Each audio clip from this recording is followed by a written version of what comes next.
Providence, Rhode Island, welcome to ParentCast. It's a podcast dedicated to new parents, new babies, and their new lives together.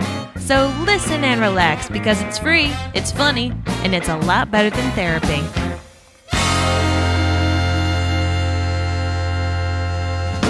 Hi everyone, and welcome to episode 23 of ParentCast. I'm your host, Mary. My name is Blake. Oh, and your voice just cracked. Way to ruin my mojo. Wow, that was like puberty. Hey, I'm going to redo that. Okay, ready? My name is Blake, and I have never been so excited for an episode of ParentCast. Really? Not once. Not yet. Not ever. What about the premiere episode? Nope. Still not as excited. Why are you so excited about this episode? Because we are having, for you, our wonderful listeners, probably the people that are behind one of the most important and popular podcasts in all of the podcast universe. Do tell.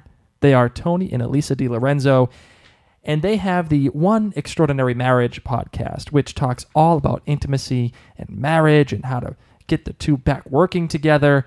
And they've been through a lot of stuff in their time, and they've come through it, and Jesus, God, they're good people. They're good people, too. I really liked speaking with them. They were nice. They were informative. They're funny. They got a lot of personality. And they had microphones, too, which is even better. You know, it makes for the interview to be so much more cleaner and listenable. Loved them. Oh, God. If I had a crush on somebody, it would be Tony and Alisa. I think you do. After listening to that. Wow. Yeah, you do, honey. And the thing is, too, like, they not only do they podcast, they help a lot of people. Like, they have their own coaching. They have their own books. They got ebooks up the wazoo. These people know what they're talking about. Oh, my God. And they're professional, too. If you want to get information on how to handle your intimate life with your spouse, you really talk to these people. These people are the experts. They really are. And that's why we had them on for you guys. And you're going to hear them very soon because they are who to talk to when you really don't know what happened to your intimate life. You don't know where it went. And it's not because you don't want it, or it's not because that it sucks. It's just that it kind of went away. You had all this other crap to do, right? You had kids, and you had money issues, and you had responsibilities. And all of a sudden you wake up one day and you realize, holy crap, I haven't had sex in like 2 months. Or I like my wife, or I like my husband, but I don't know how to be physical with them anymore. Or just chat with them. Yeah, I mean, yeah, that's true. I mean, how many times do we go to a restaurant and see a couple, an older couple, let's call them in their 50s, or maybe their late 40s, and they're having dinner, and they're not speaking to each other. They're not even looking at each other. There's no warmth. There's no relationship. They're there eating communally because that's what they've done for the past 15 years. All too often I see that. I know, right? All too often. And the antidote, it really is Tony and Alisa. I swear to God. I mean, we listen to them. We listen to their podcast all the time. The truth is that relationships take work. And we've talked about before how to keep your relationship with friends who may not have kids. Mm-hmm. But truth be told, if you have a significant other in your life, that relationship, you got to keep that rolling or else the whole thing's going to fall apart. Yep. So, yeah, I'm really, really pumped to have these two on for you. But before we do, it is time to enter the judgment-free zone. Boom. All right, Marvin, I had last week. What do you got? Our child is now, 16 months old? I think so, yep. And he's a pretty good eater. He eats a lot of things, but we really keep him pretty healthy. Mm-hmm. Try to, so at least. we try. I mean, he's been to a birthday party and he had a cupcake. He had a cake on his own birthday. But aside from that, he really doesn't eat too much aside from when you gave him a bajillion munchkins. 9 munchkins. I'm gonna beat that record soon, by the way. Please don't. Because after me, he has enough sugar in his system. What do you mean? Well, I had to go and open a new bank account. Uh-huh. And I thought if I do it first thing in the morning when the bank opens, while Rhys and I are on a walk, maybe he'll just be so happy. He'll be in a stroller And I was efficient. I told these people, I went in the day before and I said, listen, just give me the paperwork. I don't want to sit here. I want to fill it out in my own time. Just give me the paperwork. I'll see you tomorrow. And they did. They were pretty good. Good. So I come back the next day with my pre-done paperwork, and they had assured me the day before that this is going to be a quick process. Bank people lie. It was not quick. That's all they do is lie. Goodness. It's like them and weathermen. All they do is lie. Oh, gosh. So there I am. I already pre-signed everything, and she's asking me all these questions. Do you want this? Do you want that? Do you want it this way? I was like, girl, I just need you to hold my money. Like, I just basically need to be able to bring you checks and you give me cash. Like, that's all I care about. And so, of course, my kids start screaming. I gave him toys. He threw them on the ground. Didn't work. I gave him a pacifier. He threw it on the ground. I gave him my phone and played some music. I played it so loud because I was mad at these bank people. I played it wicked loud. And it kind of calmed him down for like 3 minutes. Everyone was listening to, hello, everybody. I'm so glad to see you. Yeah, everyone. But then he started screaming through that. So finally the lady said, I know he's too young, but would you like a lollipop? And I was like, girl, yeah. Not only would he like a lollipop, he'd like 3, thanks. Yeah. Why didn't you freaking give me a lollipop when I came in here with a screaming toddler? Yes, please. And now I understand why kids like the bank. My parents didn't really bring me to the bank that often, and probably because we would have just asked for like a bajillion lollipops. But these people were great. They gave him a lollipop, and that kid sucked on that lollipop for a good 15 minutes. Wow. Yeah, I mean, he was just going, So needless to say, I have broken my child's cherry when it comes to lollipops by giving him... You went there. You did. You know what? It's in line with intimacy. Why not, right? No, I'm not going there. I'm just saying I gave him a little bit. Well, I just mean I gave him a lollipop, and I didn't really expect to do it this early. But I don't care because I got my banking done, and that's what matters. So that's my judgment-free zone. You just filling your kid full of sugar. Don't judge me. Well, now that you all know about my sugar-laden child... 9 munchkins and 47 lollipops later. You're going to get to know Blake and I a little bit better because of today's conversation. So let's just bring in the experts.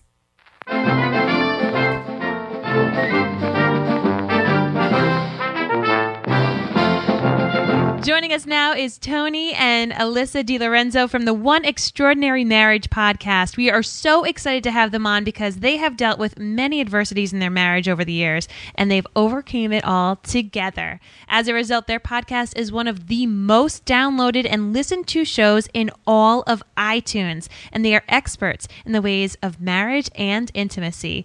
Guys, thank you so much for joining us. I'm not going to lie. I have been listening to your podcast now for a while, and it truly has been an inspiration because the first year of having a baby is a tough one on new parents, and it's tough on the marriage sometimes. So it has been really invigorating for me to listen to your podcast and to hear your different tips and the different struggles that people have while I go on walks with the baby, and then I'm able to apply it to my own marriage with Blake. So I'm so excited you're here to talk with us. Well, we're excited too. Thanks a lot, Mary and Blake, for having us. And it's nice to know that we're accompanying you and the baby on your walks, and then, you know, an active part of your marriage when you come home from those walks. We love hearing that. Blake he must have wondered like why I come home after walking the baby and I'm all like romantic and we got candlelight dinners, and we're like ready to go. You're like, I have no idea what you're doing on those walks, but keep going, honey. Go for the walk. It's the endorphins, guys. Just do one more mile, please. It's okay. Before we get started, tell us a little bit about the main goal of your podcast and what you guys are all about.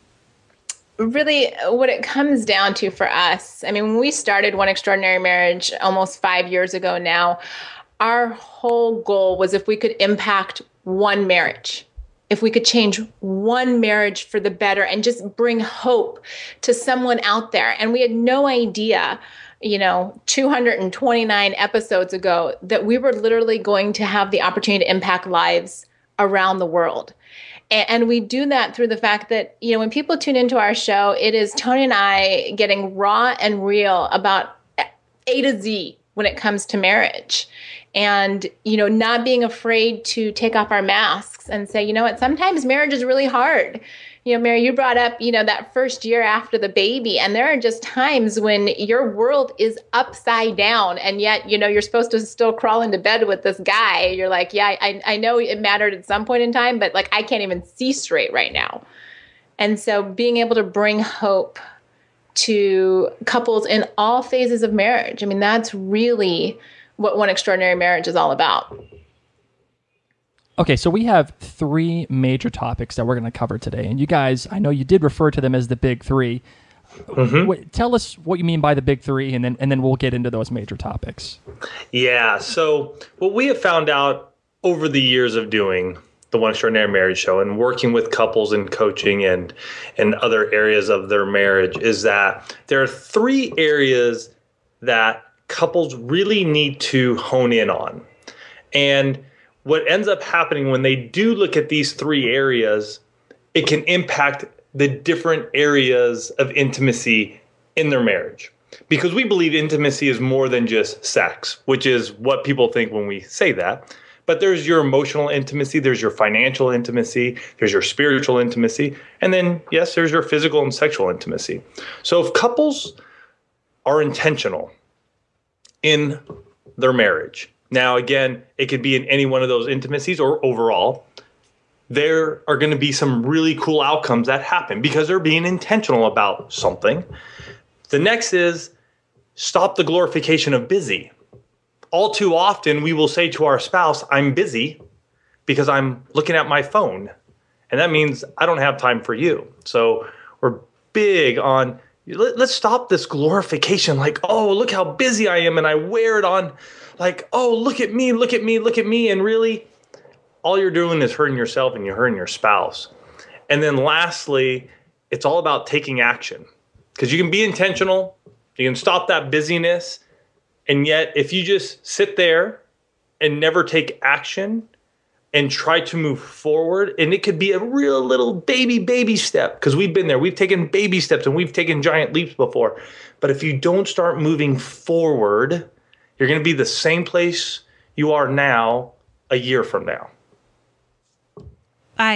My mind is already going. I'm trying to think of how I can get better. Well, let's start off with the first topic that you said, be intentional. So can you amplify on this theory for our listeners a little bit? Sure. And, I know, Mary, that you've shared with us ParentCast. A lot of your listeners are, moms and dads who are kind of in those first years of baby and child rearing and things like that. And a lot of what happens in that time is, your world becomes focused around this helpless little being that you've brought home that, gets up in the middle of the night because for whatever reason, they choose not to sleep through the night right away. And then they have, they need diapers and food and all this kind of stuff. And sometimes you just forget that, this other person, this other adult in the house is there. And so it's being intentional. It's looking at that other person and saying, you know what, this is the primary relationship in our household. And we need to remember as a couple that this relationship, when we focus on it, all of the other relationships in this household, the dynamics between children and parents and children with each other, they fall into place when the marriage relationship is the primary relationship. And that happens when you do date nights. It happens when you talk. Like you even mentioned, at the onset of the show about, going for a walk, being intentional about listening to the podcast while you're out walking and then coming home and interacting with Blake in a different way based on what you heard in the podcast. But you had to make the decision to listen to the podcast in the first place. I agree. That's being intentional. That's a perfect demonstration for all of your listeners and a great way for them to be able to incorporate it because there are strollers everywhere. Just stick the baby in the stroller. It's good for you. It's good for the baby. And if you can be, getting some great information, great content while you're out walking, well, it's just a win for everyone. How often do you find couples not focusing on their marriage when they have a new baby? All the time. Do you think this is like the foremost problem that you find? Well, it's very easy, especially for first-time parents, because let's face it, your world, all of a sudden you went from being, focused on the two of you and able to sleep in and able to travel whenever able to do whatever you want because it's two adults doing whatever. And then all of a sudden, overnight, you literally go from being 2 to 3, and the third being is completely helpless. So it's very easy to all of a sudden, the world revolves around this tiny little being. And while it's true, they have needs, and please don't get me wrong, I'm not saying for anyone to neglect their children. What I'm saying is that you have to remember, and for some of the couples that I coach, I even say, put a little sign up saying, spouse is first, kids are second. Oddly enough, when we actually had Rhys, our son, before we got out of the car, after bringing him home from the hospital, the first thing I did when I parked that car into the driveway, I looked at Mary and I said, promise me that you're always going to put us first. And I know that's kind of counterintuitive for a lot of parents. I know I've told that to a lot of my friends who have kids, and they're like, what are you talking about? How can you put your marriage first? It's about your kid. But I can't imagine it any other way. Right. We are the foundation of this marriage. So for those who haven't made that kind of mental transition, what are some really good examples or the best examples you can think of actually being intentional with their spouse? So I think one area we should touch on is the sexual intimacy, because this is an area that goes by the wayside quick. And now it can go by the wayside prior to having kids. And then after you have kids, my goodness, it can really go by the wayside. If you're not intentional about it, and we hear it often, and we get emails often where, one spouse will go, we've had sex, 6 times in the last year.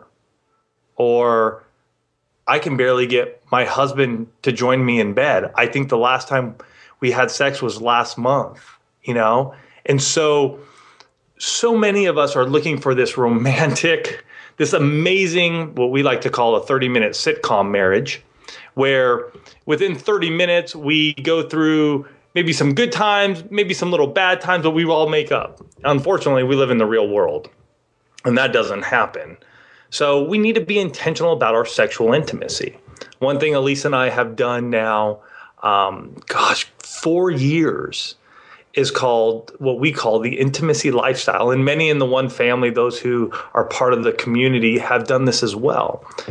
And the whole thing about the intimacy lifestyle is that we are intentional every week about making love. And so the way it works is that on Sunday, Monday, and Tuesday, I am to initiate sex on one of those days. On Sunday, Monday, or Tuesday, I initiate. On Wednesday, Thursday, or Friday, Alisa has the opportunity to pick one of those days and initiate sex. So each week, we know pretty much we're going to have sex 2 times a week, other than when Alisa is having her period. And then sometimes we still even work around that. We'll throw in a bonus day the week before, the week after. So that is one example of being intentional in marriage when it comes to your sexual intimacy. And you also, for so many couples, especially those with newborns or, young children, being intentional about your emotional intimacy, talking about something besides the baby or the kids. Mm-hmm. And this was an area that we struggled in. We'd go out on date nights and, we'd spend 2 hours talking about our son when he was first born. And so it's having those tools at your disposal to say, okay, what else do we talk? I mean, before you got married, even before you had kids, you were talking about like where you wanted to travel and what you wanted to do and dreams and fears and all this kind of stuff. And then it, disintegrates into diapers and baby food and toys and play dates, which things that are important, but they're not the most important things. And one of the tools that we actually provide everyone that comes to One Extraordinary Marriage is 77 questions to get the conversation started. Any of your listeners can go to oneextraordinarymarriage.com. They're going to see the ability to sign up for that right in the middle of the homepage. And it's a tool to be able to get past those questions of, hey, honey, will you pick up the milk on your way home from work? Or don't forget to pay the bills, or any of that type of stuff. It actually gives them other ways to have conversation. Moving on to our next big topic. If there's one thing we are as parents, it is busy. And we're always doing something where we either have the kid like on our hip, or we're changing diapers, or we're driving somewhere we got to go. Who knows? What are you getting at when you're emphasizing the idea of stop the glorification of busy? Yeah, and this is just, and I'm not saying that we don't have things to do. I get it. I remember when, Alex was 4, 5-ish, and Abby was 1, 2. I mean, you have one in diapers, one running around. Yeah, we are moving sometimes apart from each other and handling one or the other. And yeah, you're busy. And yet, are you always busy doing that? Because I think that's an excuse that a lot of parents will use. Well, I'm busy doing this all the time, and I'm busy doing that. And I bet you, if I were to just zoom in on a handful of couples who have a newborn to say 1 or 2 years old, I bet you if we zoomed in, I could find times in their day when they're just goofing off, but saying they're busy. And now, the problem with that is when we constantly say that to our spouse, because it's almost a form of rejection. Well, I'm too busy because I don't want to spend time with you. I'm so busy, but I'm really just sitting on the TV right now, vegging out. Or volunteering, or, spending time with friends instead of spending time with each other. Busyness, your spouse knows when you're so busy doing other stuff, and yet at the end of the day, you don't have time or energy for them. And that's really what we're getting at when we say stop the glorification of busy, that, all of these things are worthwhile. But again, it comes back to the fact that the marriage is the primary relationship. And so if you're so busy doing for everyone and everything else that you don't have time to make that marriage relationship a priority, then you need to take a really long, hard look at what you're doing and get back to only those things that foster the marriage relationship. Prior to having my son, I had a very busy job for a year, and Blake and I knew that it was hard for our marriage. It's not like we suffered, but I was kept up long nights through the job. I was up early mornings, and it was like our date nights were events that I had to go to together for work, and I didn't get to speak to him. And so I have made the conscious decision not to do a job like that again. And even though it was a fantastic job, I know that it would hurt my marriage. So, I've chosen things that allow me to have real date nights with him rather than work date nights. So, however, sometimes our date nights have been staying home and watching television together. So how bad is the TV for an intimate relationship? Well, I think if it's one of those things where you guys both have come to that conclusion together, hey, date night is what you guys, or date, it's what you guys make it. There's nobody out there that should point the finger and say, hey, it only should be this way. Like, you should go out, go to a restaurant, make sure you guys go do a movie or walk along the beach or do this, and then make sure you get dessert. There have been times when Alisa and I have done that. Especially when the kids were younger, if, my parents, if they would take them, we would just go hang out at a park and do nothing. There have been times when we've had to do stay at home date nights. And I'm assuming that's what maybe you guys are talking about, where, hey, let's get the kids to bed. And we've done this when the kids were young. We would go, okay, I have Alex, I'm reading to him. Alisa has Abby, she's reading to her. Whoever gets whichever kid down first is going to run down to the restaurant that we've chosen, going to order up food, going to come back and do picnic on the living room floor. And then we're going to go watch a show on Amazon Prime or something. And we have done that. And you know what? Some of the most fun we've had, because we had to we just had to experiment, and we had to try some new things and go, you know what? This is totally cool. And now that's changed over the years. Just this Sunday, we had some friends, picked up both the kids, took them to a pool party for 8 hours. Whoa. It was so cool. Yes. we were thinking, hey, this is going to be like 3-4 hours, and we're checking in. They're like, no, everybody's fine. We had 8 hours, and we went to a new place here in Solana Beach called the Cedros Avenue Design District. Never been there. Walked down there. There's all these really cool shops. There happened to be a farmer's market. We're checking out all these fun shops and did a little retail therapy, bought some cool pictures for our house. But it was completely different. And we even came home after that and thinking, hey, the kids are going to be here soon. And they didn't show up for another 2 hours. And we just hung out, had dinner, and just chilled. We were just hanging out on the couch, just talking. Oh, that's amazing. It sounds like a mini vacation. 8 hours. If you can string together 8 hours, it is a mini vacation. It was truly amazing. But those are different. I mean, and I think Alisa would agree with this. Hey, it's what you two can do. You make it happen. I will say one thing for the TV. If that's the only type of day, and I know you're not saying this, but for any of your listeners, if sitting in front of the TV is the only time that the two of you spend time together, then I'm going to say no on that. But if it's an occasional thing, like you've got your favorite TV show and that's what you do on, Thursday nights and you laugh and you talk about it after, then by all means, but just don't have that be the only way the two of you spend time together. It's funny that you said that because during the newborn phase, we watched a lot of TV. Looking back on it now, I'm like, God, those were the good days when he would just sleep. He didn't crawl around and ruin things. But I love my son. I digress. But I started to notice that Blake and I did just watch TV and we didn't really spend time talking to each other. And so we had to decide that we weren't going to watch TV on Mondays. I mean, as silly as that sounds, it was like unplugged Mondays. It couldn't go on. There was nothing good that we needed on that night, no matter what. And it really helped. We would read or we'd sit in bed and chat, and it made a huge difference. Well, the Monday thing only lasted until 24 came on. And then 24 took the priority. Well, I do love that little Monday TV hiatus that you had, because what that tells me, Mary, is that you guys made the decision to be intentional right there, that you realized that you were losing something in your marriage and you said, you know what, we're going to change this. And that's the intentionality. That right there demonstrates exactly what we were saying about being intentional in your marriage. Woohoo. I feel like I deserve a sticker. Gold star, virtual gold star. Woohoo. So tell us, what do you think is the best way to combat the dreaded busy?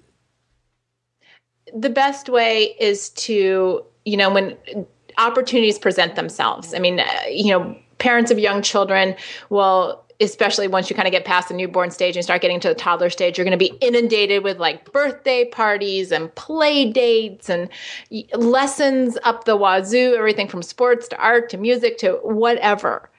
And it's looking at each one of those opportunities and saying, is this going to build our marriage and our family? I mean, we have very good friends. And I remember when the wife told me that that's how she evaluates every opportunity that comes into their family. She says, will this grow my family?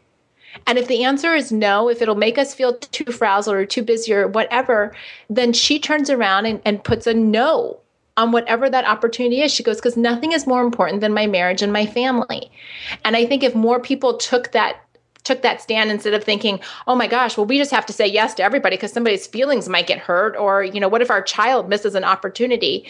The reality is your child will grow up just fine, having missed one or two, swim lessons or soccer lessons or whatever. I mean, our kids are in sports. We do it, we do a lot, but we don't do it all. Mm-hmm. And that's what I think it has to be. The way to combat busyness is to be okay saying the first word that your child will probably learn, and that's the word no. It might be mom or dad, but shortly thereafter, the no's will come. Our 2-year-olds mastered this. We lose it as an adult. The sooner we can get back to being okay saying no to everyone else, the faster we'll be able to say yes to our spouses. Mm-hmm. I like that. And we have said no to many things over the years. And it doesn't mean that you'll never get back to it, or it may just turn into it may just look different in the future. But we have said no to many things, and it's just phases of life. This isn't a sprint. This isn't something that, man, I'm gonna just sprint for a year and I'm gonna be done. No, this is a lifelong journey. So there are gonna be ups and downs and plateaus and things and times when you say no, and other times when you're saying yes. And it is truly a balancing act. But whenever you're thinking about, hey, how am I going to be intentional in my marriage? And then what's the busyness that I need to just take out of my marriage right now or out of my life? Those are the first two to really stick to. That is great. And the third topic that we wanted to cover is take action. So how would you best describe this? So take action in your marriage. Okay, well, we've discussed something. We're intentional. Again, let's go back to the sexual intimacy part of it, the intimacy lifestyle. And for those folks who are listening to this and going, whoa, what is that, Tony? That sounds wild. Go to oneextraordinarymarriage.com/scheduling sex.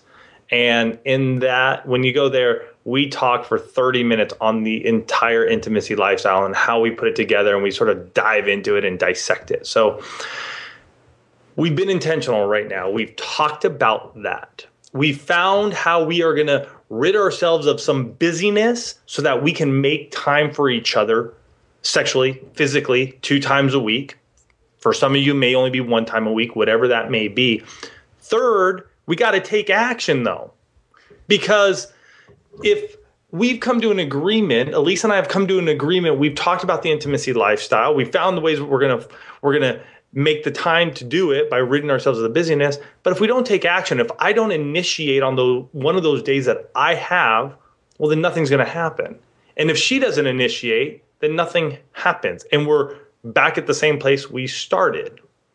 And so folks need to be able to step out and go, hey, this is uncomfortable for me. Taking action can be as simple as, I'm really uncomfortable initiating. So please bear with me as we walk through this together. And the reason we started this was that Alisa never initiated.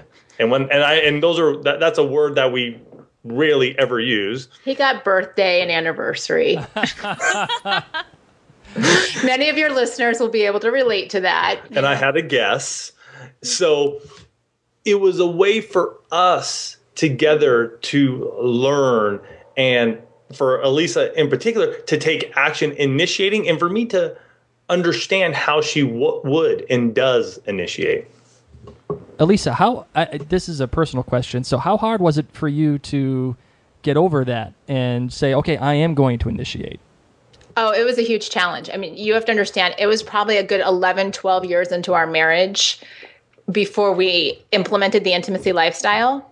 So Tony had, over a decade of, just birthday and anniversary where it would be like, ooh, okay, here's your, 1 or 2 times a year. Not even Christmas? Oh, well, usually we're with his family for Christmas, and there's, 12 people in the house. So that just gets awkward.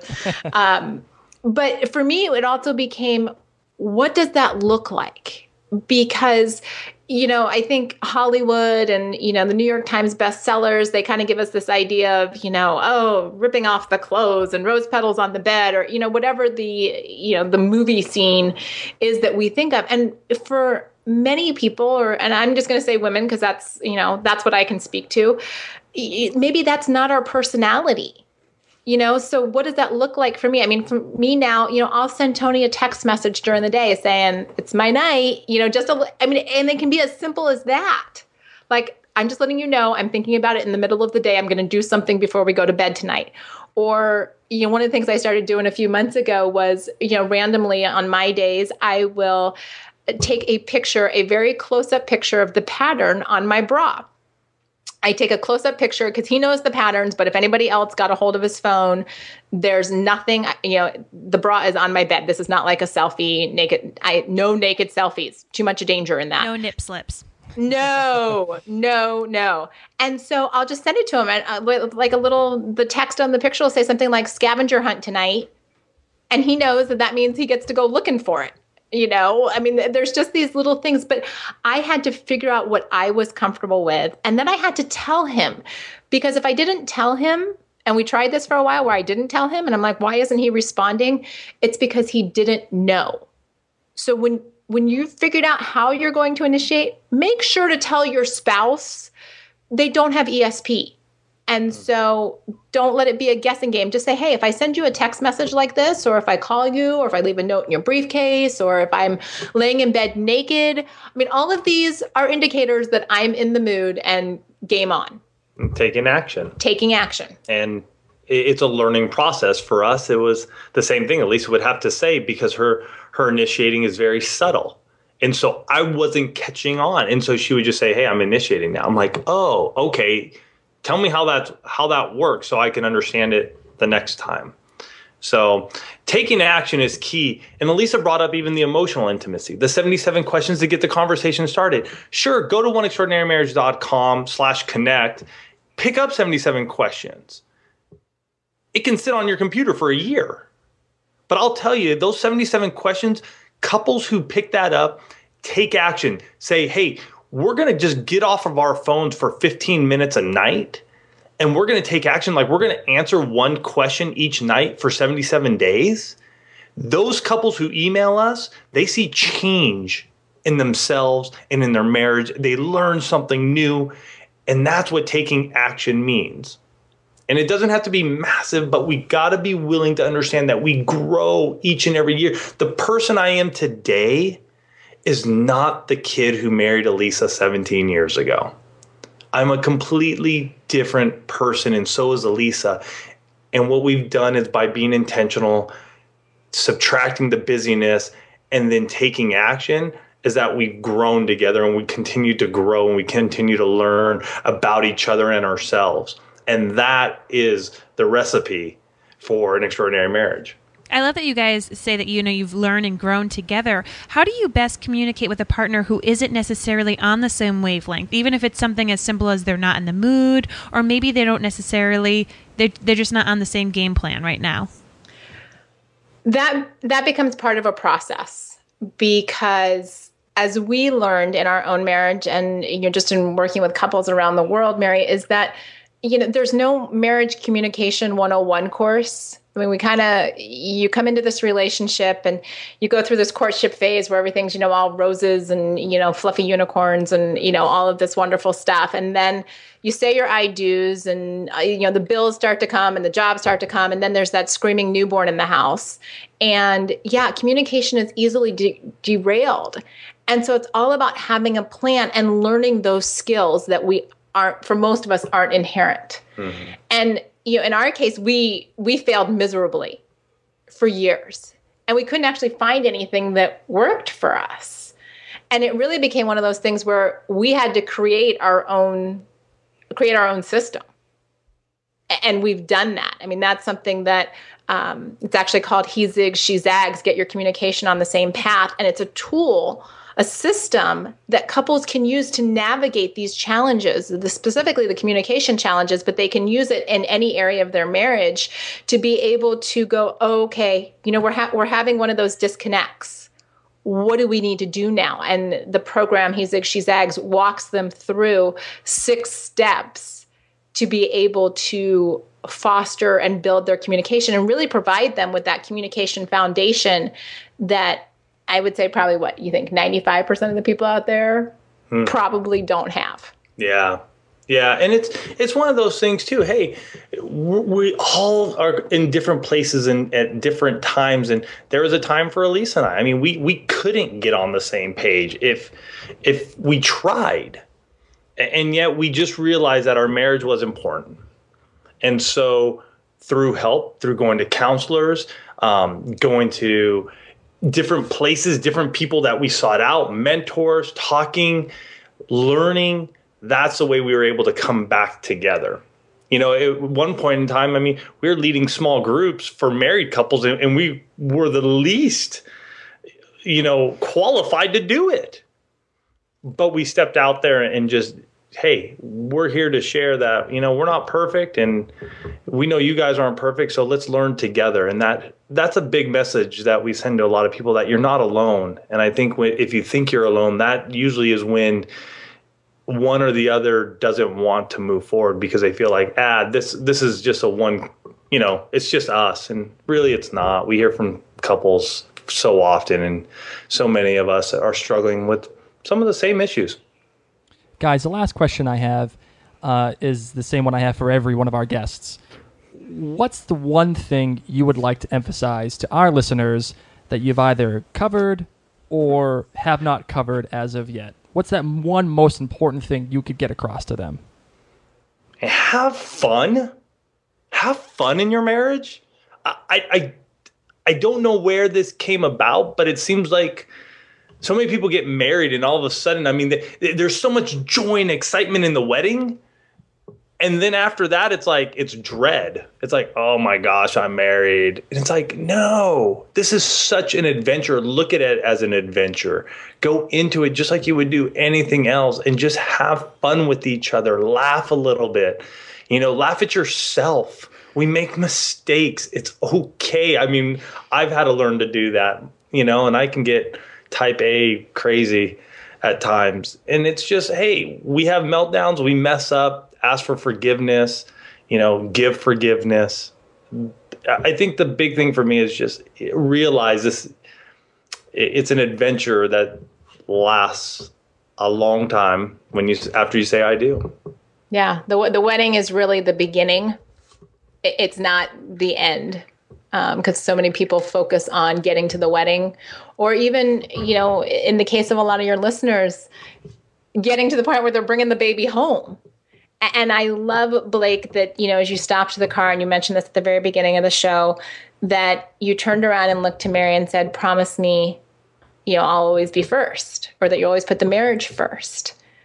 And I think, honestly, if more people took that point of view in their marriages, we would see crazy, phenomenal marriages and super, super strong families out there, because of the fact that relationship, that marriage relationship, has the importance that it's supposed to have.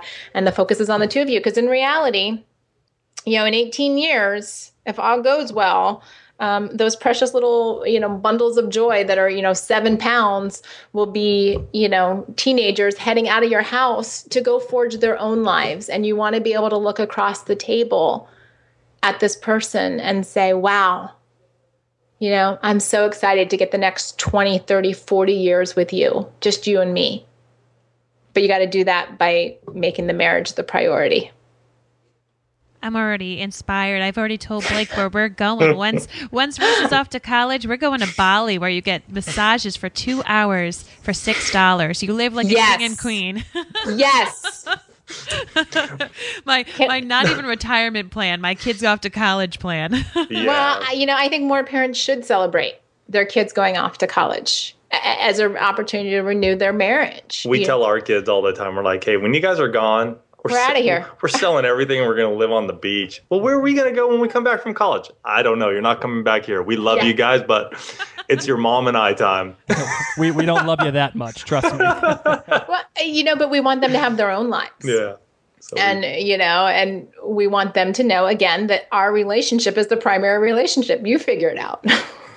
I love it. Well, Tony and Alisa, thank you so much for chatting with us. You've been such an inspiration, and we are so excited to hear back from our listeners, to hear feedback about what they thought about this podcast. I know it is a struggle that many of us have been dealing with, and it sounds like it's a huge struggle for marriages around the world. So once again, listeners, you're going to want to check out Tony and Alisa from oneextraordinarymarriage.com. They have an awesome podcast. I recommend listening to it while you go for a walk. But Tony and Alisa, thanks so much once again. You are welcome. Thanks, you guys. All right, Blake, are you still pumped about this episode? Does it still top your expectations? And not only am I excited, rather, for this episode, hearing that interview just made it even better for me. Like, I'm already raring to go. Like, let's get a picture of that pattern of the bra and have some fun. I'm ready to do it. Well, I am glad that you're enthusiastic. I'm actually really excited about this episode. I'm ready to go, and I'm ready to use like the big three that they talked about. Like the being intentional and stopping the glorification of busy and take action. We get caught up in the busy, I feel like, all the time. Everybody gets caught up in the busy. Mm-hmm. I agree. And their recommendations on how to stop that is just to plan your days. And like we said, we just talked about the picture of the bra and take action to initiate, and maybe planning out, hey, on Tuesdays, Mary initiates. And trust me, I'd be all for that, by the way. I'm not going to lie. What I'm saying is, these are 3 easy ways, and these are the only ways, obviously, that these guys know how to help the intimacy out. But it's fantastic what they've done. They've taken it and they've made it relatively simple, right? Yeah, and it's funny because I think when you are a new parent, or even if you're an older parent and you have teenagers driving you bonkers, or if you just have a busy life, maybe you're not even a parent yet, but you've been with your partner for a while and life gets, quote, busy. I think that just having the mindset, and that's why I completely recommend that you listen to this podcast, One Extraordinary Marriage, because even just listening to a podcast like that, where the focus is having an awesome relationship, if you start to think about it and think that your relationship is work, it's not just about being intimate in the bedroom, it's about talking to the person, it's about understanding the whole relationship, and just that it does take work. You might need to initiate more frequently, but you are not in the mood. I mean, Lord knows, when you have gone with sleepless nights, or you're stressed at work, or you're worried about your body image, I mean, that's huge for new moms. Like, I still don't feel attractive. I feel very squishy, to be honest. Like, I'm a huge fan of my pajamas, and I don't plan on, doing any kind of striptease anytime soon. Because that's just not me. But you know what I mean? It's like you already have all these insecurities. You're tired. You have spit up on yourself, and you kind of lose a little bit of a sense as who you are. And I know that often partners go through that too. So I think that just getting in the mindset of saying, you know what? I'm going to take the initiative to do something, to take a baby step inside of this. And so if that's what you leave from it today, guys, kudos to you. Like, just take that first step. And I want to say too, look, I could sit here and tell you that, being intimate is more than just being physically attracted to your partner. And, it's about talking and engaging. And those things are all true. I find you attractive, yes, because you're smart and you're funny and you make me laugh and you make me swoon and you do all those things. I feel like you need to write these down and remind yourself when I'm a little cranky. Remember when you said I'm gonna need more than that when you're a little cranky. Smart and funny and you're wicked smart guy. No. What I'm saying is this: those things are all true, but coming from a guy's perspective here, let's just be honest. I am physically attracted to you. Now, my wife, she is the prettiest girl I ever met. I tell her that literally every single day. That's not an exaggeration. Please back me up on this, Mary. You haven't told me that yet today. Oh, my God. You really going to bust my balls over that? Yep. Oh, my God. Okay, you're the prettiest girl I ever met. There you go. Now you have done it. Okay, thank you. Good job. No. And earlier today, Mary was modeling some bathing suits for me. And I'm looking at the bathing suits, and I'm being very critical of the bathing suits and this and that. And she got some new ones. She was excited about them.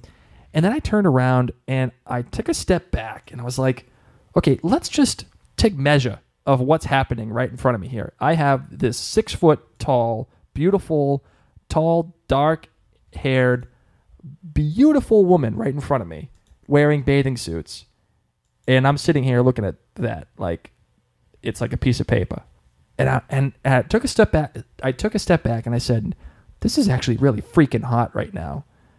And I realized how physically attracted to you I am.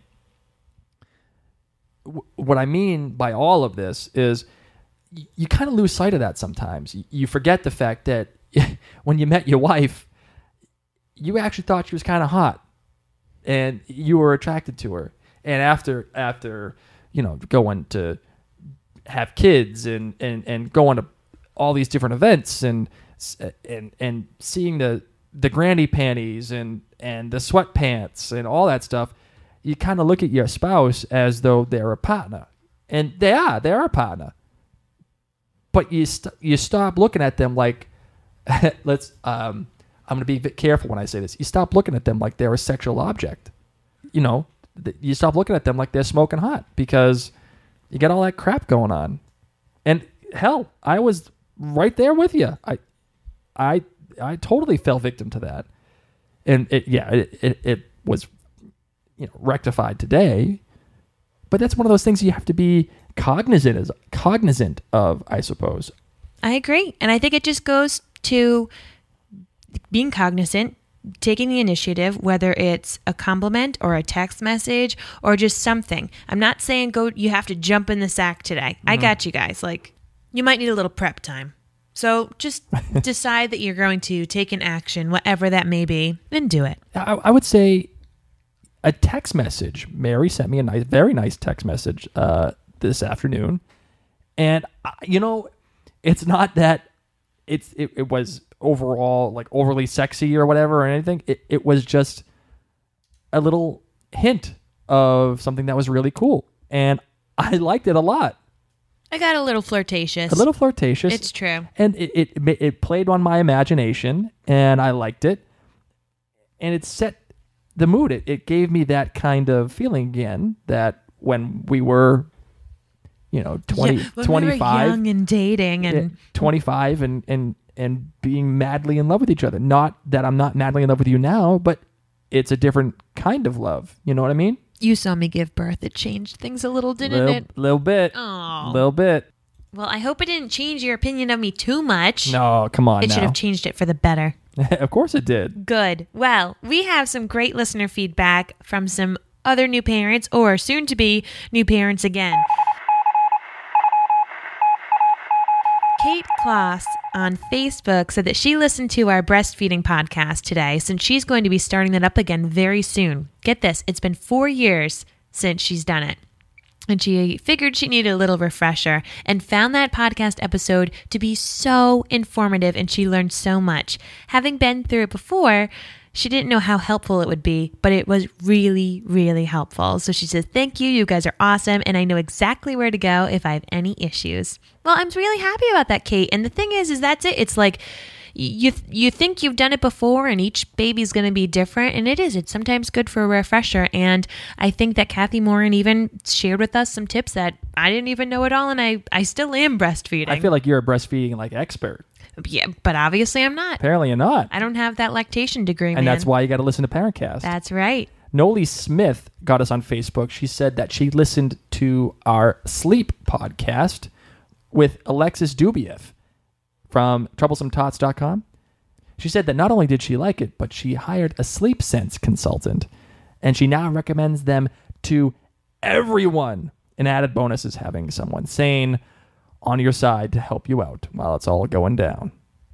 We got some great feedback on Instagram. I asked the question, how do you keep the intimacy going on in your relationship when you have a baby? And Lily1619 said that she said date nights, in-house or out of the house, babysitters, family, or whatever, are just as good for kids as they are for your relationship with your spouse. Mm-hmm. If you can't afford going out, date nights at home works just as well. Just get the kids to bed and have a candlelit dinner with no TV or phones. And I think that is the key. Mm-hmm. You need to say, even if it's once a week, we are turning off our phones, from dinner on. Let's do this. Let's learn how to talk in person again. So that was a great Instagram comment.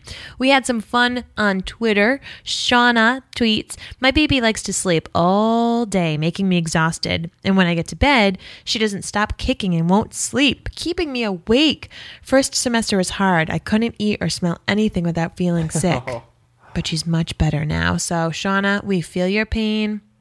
But don't worry, you're gonna get through it, girl. There's a light at the end of the tunnel. Yeah, being pregnant and having all that stuff. Oh my God, I can't even fathom that. I feel kind of stupid even commenting on what it's like to have a kid kick inside of you. I feel so stupid.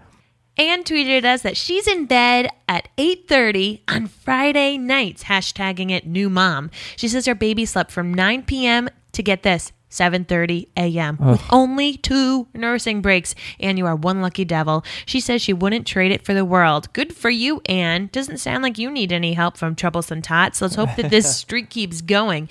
And don't tell your friends about your sleep habits with your baby because they'll be super jealous. They are going to be so jealous. Caitlin M. tweeted, it doesn't matter when I put her son Crosby to bed. He'll talk, sing, and roll around for 20 plus minutes, and he'll still be up at 6 a.m. Hashtag mom life. Hashtag baby sleep. Caitlin, a singing for 20 minutes, I kind of like that. That's kind of cute. Maybe you could at least take a little video of it from the monitor and you can remember it fondly. I'm thinking maybe someday. You put your kid to sleep earlier, like sequentially, like 15 minutes earlier every single day. Do you think that would help? Well, I think that the baby just likes to sing himself to sleep. Yeah, maybe that's his soothing technique. Yeah. Like my sister, her kid likes to pinch her to help soothe himself to sleep. It's really weird. Not okay. I know, it's like wicked weird. Ouch. I know, right? I would stop that habit. But Caitlin, if you're digging that singing and rolling around for 20 minutes, enjoy it. It's not like he's screaming, so that's good. Mara Rose jumped in. We asked some questions about, mom guilt and how, if anyone feels that way. And Mara said, no matter what you do, you're a great mom. You meaning all of you. All you moms, listen to Mara. Mara didn't produce enough breast milk, and some moms made her feel guilty. She said, we have to adapt and support each other. And girlfriend, you could not be more right. That is awesome. We have to adapt and support each other, no matter what. If you're formula, if you're breastfeeding, if you vaccinate or don't vaccinate, or if you, cry it out or not cry it out, if you hate onesies with footy pajamas, or if you like the snaps, we don't care. You know what? You're a parent, and you've made it through this, and you're doing a great job. So she actually put up this really cool photo with some encouraging words for moms who have the mom guilt. I'll put that photo up in the show notes. Lindsay Hines tweeted that she is done with the first week of being back to work. I really miss my boy. He reached for the first time to the sitter. Oh, it was a good day at work, but I didn't stop to think too long about it. She says she loves her job, but she misses her boy. And girl, we understand. I think that you have struck a chord with lots of different people out there who hate leaving their babies at home with a sitter or at daycare. But I'm really glad that you love your work, because that helps make it all worth it. So I think if you hated your job, it would be even harder. So just snuggle that little guy as much as you can. Elizabeth tweets out, week 2 of the Couch to 5K left buckets of sweat in her wake. And she thinks it's perfect for someone that's just starting. You can go at your own pace, and the app is great for new moms. So that is Elizabeth's parent pick, to do the Couch to 5K app. I've tried it, and I like the couch part a little too much, so I need to try it again. Way to go, Elizabeth, on being week 2. Dr. Jasmine Tan says that money never seems to be enough to cover childcare and help. Every woman needs a wife. Yeah, they do. Right? I like where you're going with that. Stop it, Blake. And what we want to do here is we're creating a new little segment. And I thought this segment was a cool idea. We like to welcome new members to the ParentCast family. So if you have a newborn, or you have a friend that has a newborn, let us know and we'll give you a shout out. I thought that was kind of cool. Let's just announce the kids and let's congratulate the moms too, right? Because they deserve it. And the dads and the partners, everybody, the whole family. So the whole shebang. Melanie Braga sent us a tweet letting us know that on August 1st, she welcomed her baby daughter into the world. So welcome to the ParentCast family, little baby Nikki. Robin tweeted out that in late July, she had a baby boy. Oh, congratulations, Robin. So excited for you guys. So Melanie and Robin, congratulations. And any of you who had a baby recently, congrats to you too. And let us know. We want to give you a little shout out, and we'll send you some little social media loving as well. Yeah, so exactly. Welcome to the ParentCast family. All right, it is time for the wines of the week.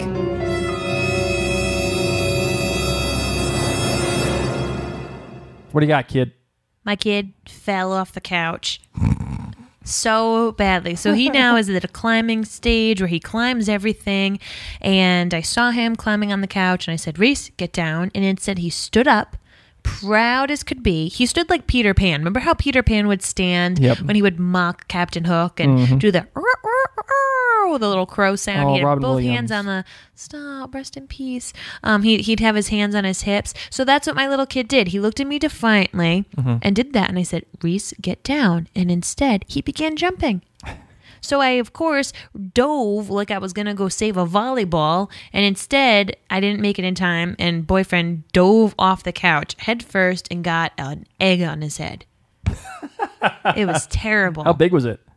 It was about the size of a quarter. Wow, that's a big one. I mean, not that thick, like not elevated, but that's how big that big bruise was. And there was a pretty big bump there. Oh my God. Sure as heck, kid got on that couch the next day, fell off it again. So That's it why I'm has proud of him. not. Well, I just wish he would learn. He's So- stubborn like somebody I know. I know. Gosh, man, I thought he would just get my freckles, and instead he got my determination. So that's my wine. How about you, Blake? Rhys is starting to run, and he's like busting my balls.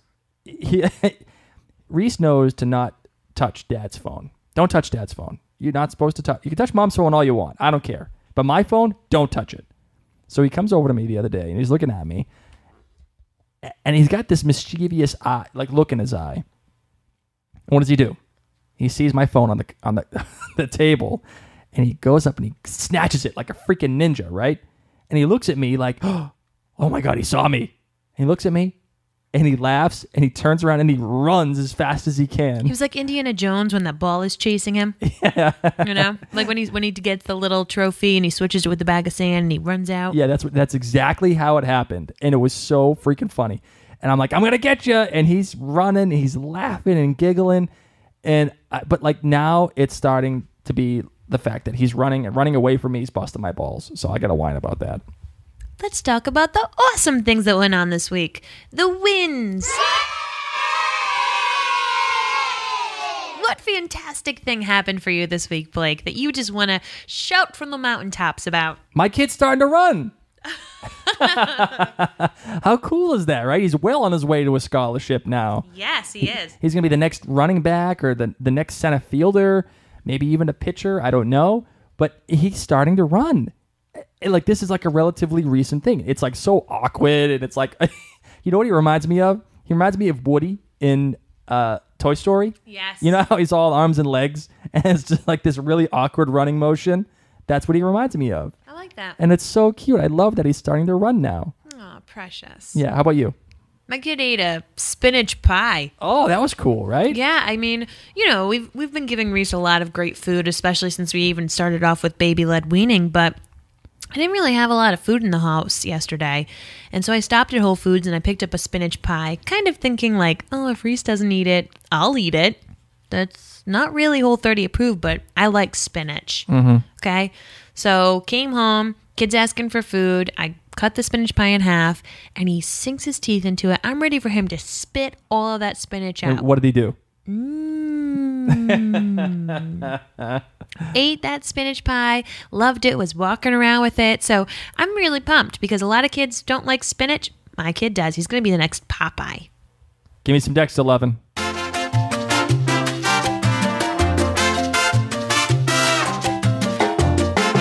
It is time for our parent picks of the week, some kind of tip or item that we find incredibly useful. So, Blake, what do you recommend to the parents out there? You are already listening to us. So go back to iTunes, do yourself a favor, and look up One Extraordinary Marriage. Their podcast, you've already heard them today. You heard what they're about. It's barely even a taste of what they talk about and how they handle their business and how they handle their relationships with people and themselves. I'm telling you, do yourself that favor. You will not be disappointed. So listen to One Extraordinary Marriage podcast. Great job. And go out and rate and review them too. They're wonderful people. They deserve 5s all the way around. Class act. Can't get any better than them. Nice. I like your recommendation. Thanks. What do you got? I'm recommending an item. What? It's by Summer Infant, a brand that I love. They're actually based out of Rhode Island. Summer Infant has this pack and play that's called a pop and play. And it's light. You can bring it to the beach. You can bring it to the park. It's super, super cool because the bottom of it is like a tarp. So if you want to go to the beach and you're worried that your kid's going to run off, you get a pop and play. And you And stick it's like your kid big in too, it. right? Yeah, we fit 3 babies in it the other day. Wow. And it's kind of see-through mesh so they can see what's going on. They don't feel like they're caged. But it's really cool. It even comes with a sunshade, so if you want to block the sun from the kids. But I'm a huge fan of it. So we're going to use it for many years until Rhys can figure out how to climb out of it. And then hopefully there'll be another person in it. And we can share it with friends because this This pop and play, it's awesome. So Summer Infant Pop and Play.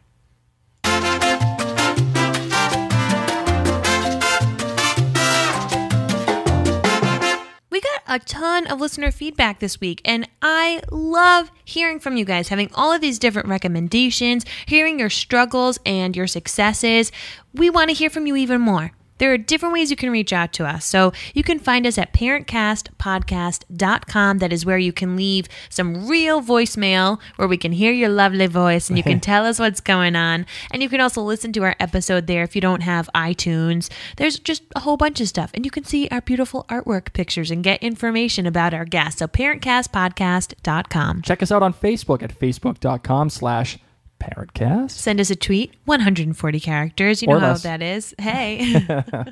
And our Twitter handle is ParentCast.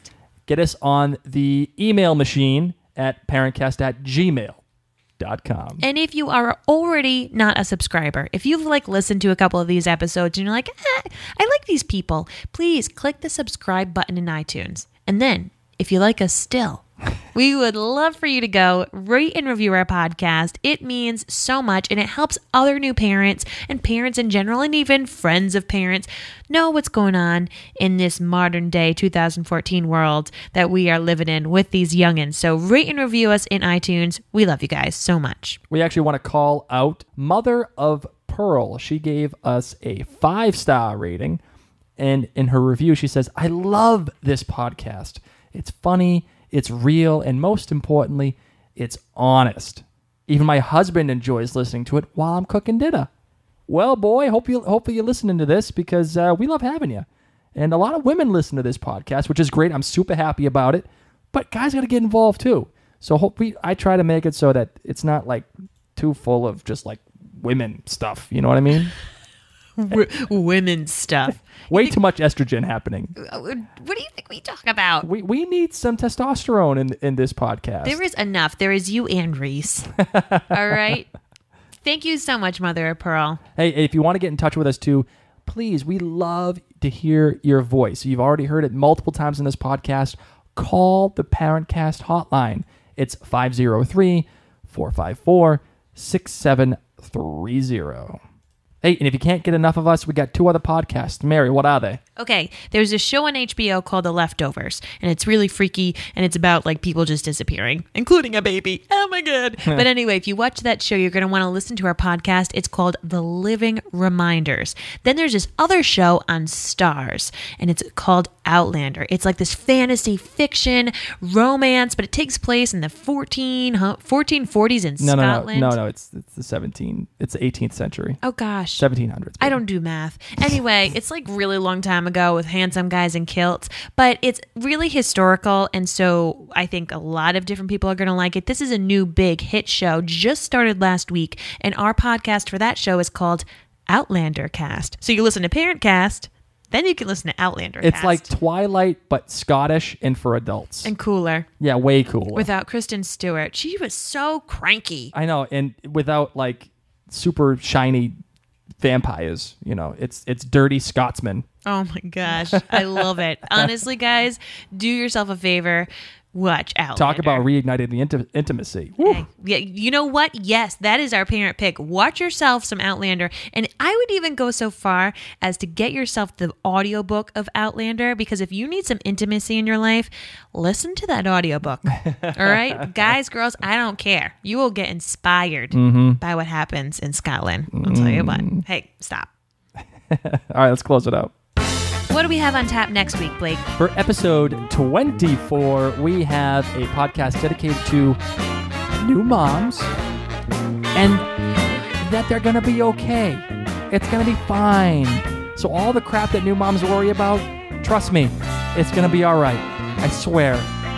Because we're going to tell you why it's going to be okay. So get us the feedback, and if it sucks, we'll still put it on the air. And if it's good, guess what? We'll put it on the air too. Remember, I'm changing. I'm having a whole other attitude with listener feedback. If it sucks, we're still putting it on. Good. I'm glad. Now you just have to learn how to speak within your time limit with the music, but you're getting there. I'm still learning. You're positive. It's a whole new job for me. I'm totally thrown off. It's all right. I still love you. All right. I love you more. Prettiest girl I ever met. I may not initiate right now. I'm kind of hungry. I'm going to eat first. Tony and Alisa would be very disappointed in you. I'm hungry. Send me some more pictures, will you? After I eat. Bye.